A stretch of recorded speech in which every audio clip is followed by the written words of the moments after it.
Kasngi kha jong kamaria thi suti. Kadai kasngi bakamen nakabenta kaperthai borok kawai namar lakhai ka kemi jong unong penim.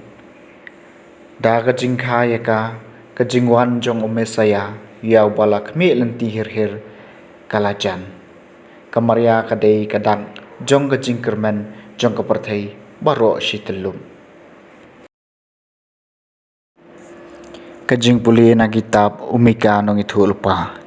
Kelenong kebasan kadekot kebaar du basan. Utrayu ong kumni mapha go Bethlehem pratha. Mapha kabarit badon hapedeng gijat juda.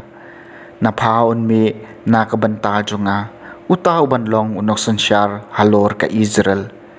Uba katamay jong u kadai namen barim kabana du hendai kulong. Kumta un ino eki hadu kata kapor haba kata kabasukha kalakha ti hangta ki badang sa na ki para jong u kinsuan phai shiki khon Israel te un sayeng bat un sa sansyar ni laki pai ha kabor jong utrai ha ka jing kraw ka kerteng utrai blei jong u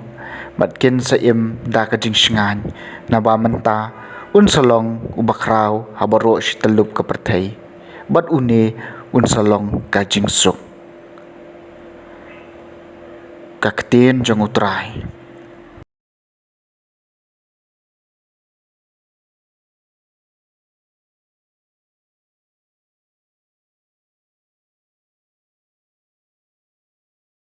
ka jing puli na ka gospel bakhoi katkum Matthews kalenong ka baningkong kadkhot kabakat phra hadu baar phulai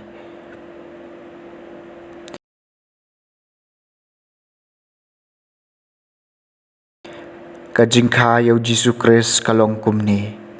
ka kami jong u kamaria kalete ktien bot u Joseph Henry Shua bakin yo poi la shem bakalapun nau mensim bakhoj bat u Joseph u tengah jong ka bu long u bahok bat kwa man pen that rong yaka